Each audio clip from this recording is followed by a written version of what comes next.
Mas.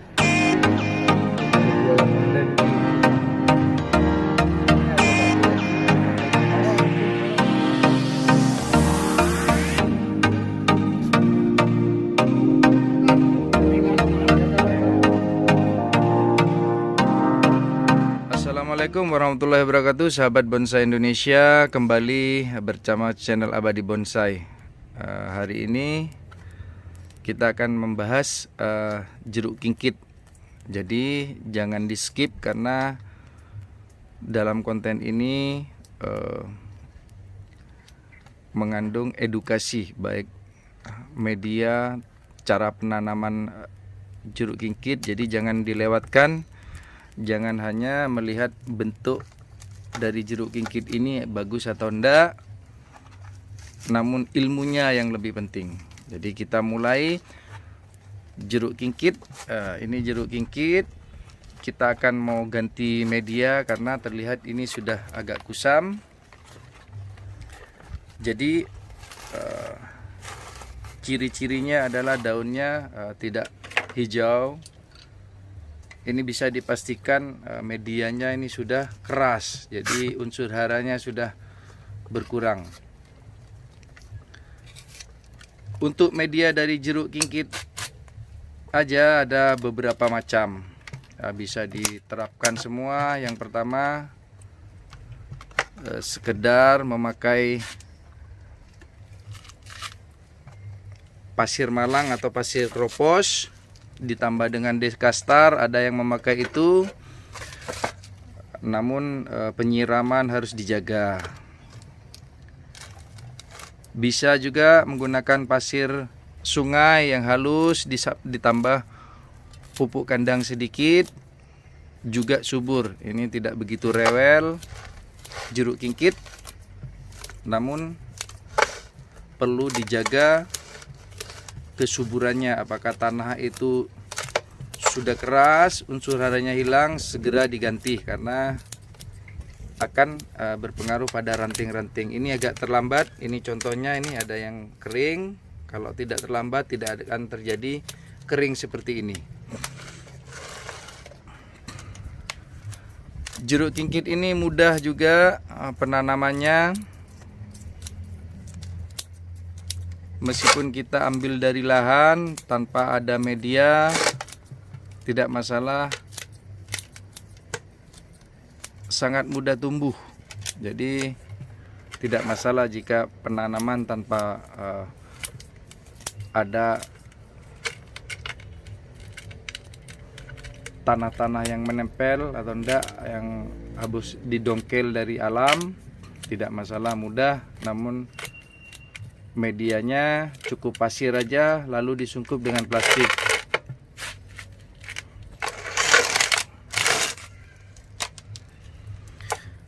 Nah, untuk pengawatan jeruk kingkit sebaiknya ketika masih muda segera dikawat, karena kalau sudah tua agak sulit. Bisa juga menggunakan kawat yang agak besar seperti ini.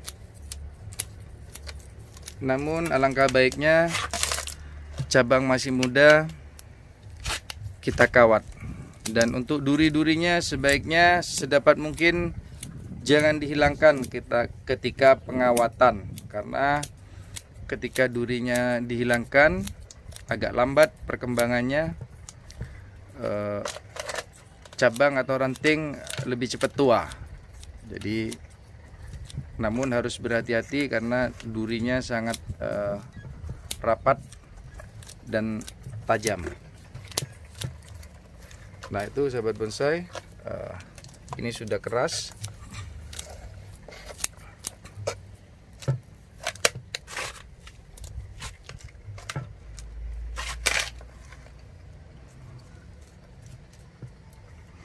Nah, untuk penyakit dari jeruk kingkit, biasanya habis pruning dia muncul ulat-ulat kecil. Jadi kita harus antisipasi dengan insektisida. Jadi ada berbagai macam, terserah mau menggunakan apa. Ada desis, ada apa lagi, Pak Matan? Biasanya sini desis, B1 bukan untuk racun. sumo pakai sumo. Apalagi satunya yang biasa digunakan? Lanit, pakai lanit bisa ya. Lanit bisa, sumo, dan banyak saya ada merekomendasikan suatu merek, namun intinya adalah insektisida ulat. Bisa juga ulat kita buang dengan cara langsung, buang bagian ulat, namun ditakutkan telur-telurnya atau yang kecil-kecil masih melekat, jadi sedapat mungkin pakai insektisida.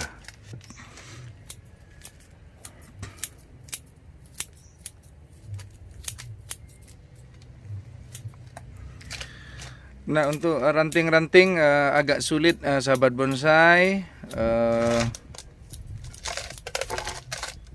sambung cabang atau menambah cabang dengan menggunakan sambungan. Jadi harus kita pikirkan dulu untuk membuang ranting-ranting. Jadi harus berhati-hati, karena jeruk kingkit ini unik juga.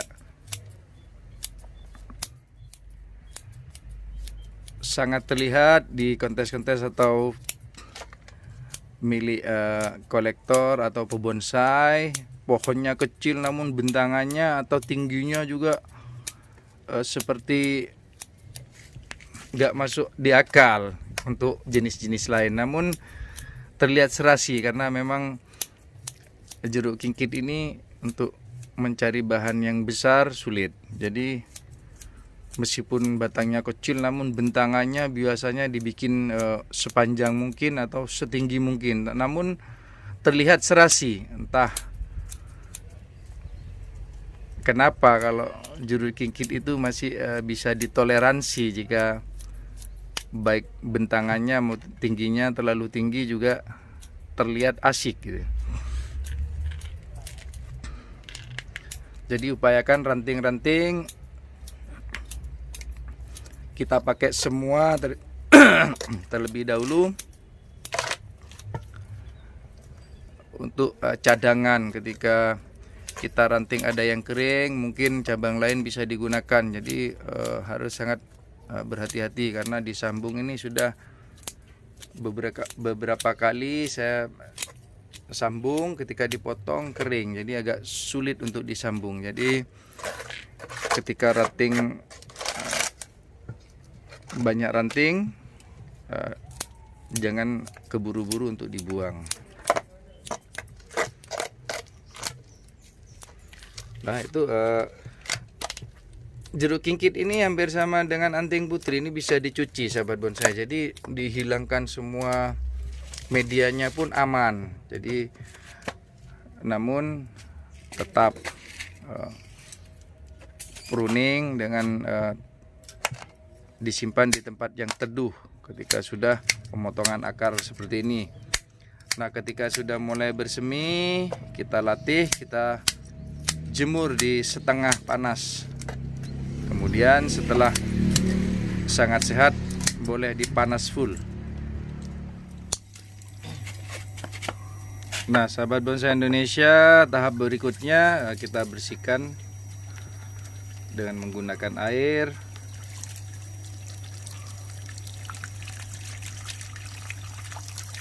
Tidak masalah begini, ini akarnya sangat full.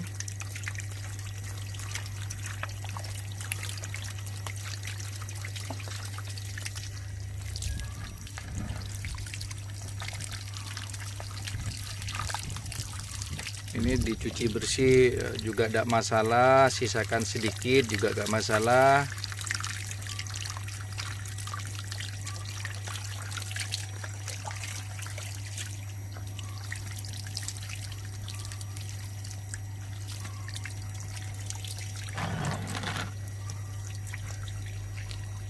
Sambil dibersihkan gulma-gulmanya supaya tidak mengganggu pertumbuhan.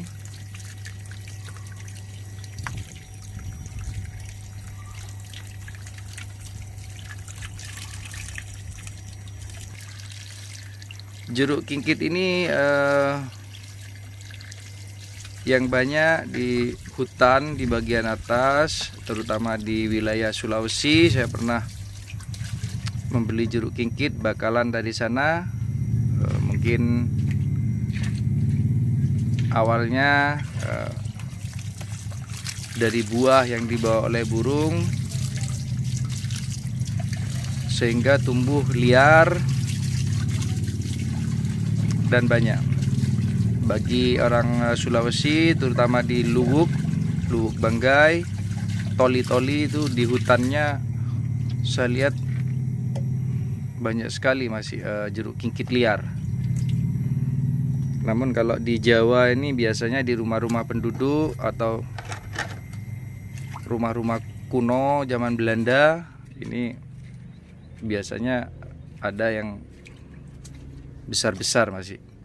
Tinggal ketelitian kita untuk mencari bahan-bahan jeruk kingkit yang besar dan bagus. Ini hanya di bawah saya kasih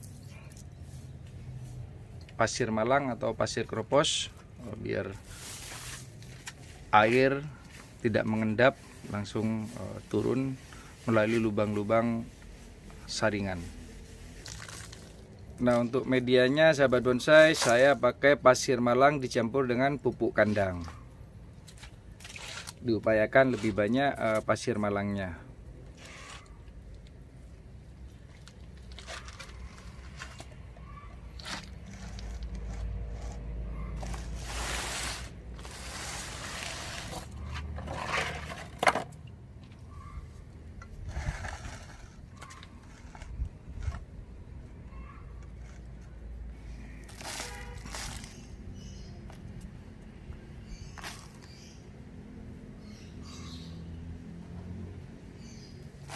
Nah, setelah itu kita lakukan penyiraman. Jangan lupa ini dikasih kalau awal saya kasih talang seperti ini supaya medianya tidak tumpah atau longsor.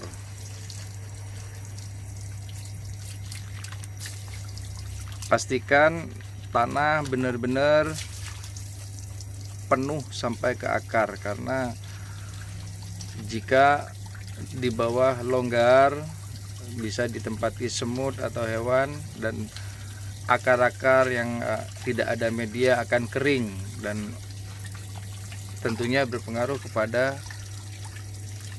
cabang atau daun yang searah dengan akar tersebut.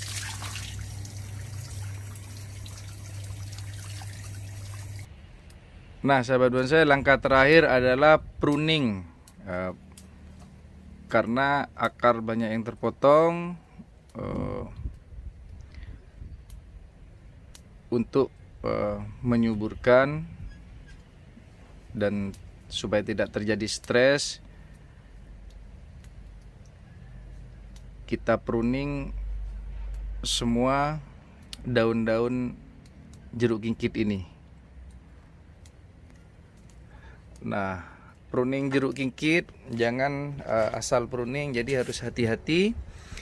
Kita pilih satu-satu, jangan disamakan dengan serut. Serut bisa kita pruning dari ujung, dari pangkal sampai ujung kita tarik sampai ke atas bisa. Namun jeruk kingkit ini hati-hati karena ada titik-titik tumbuh yang masih muda.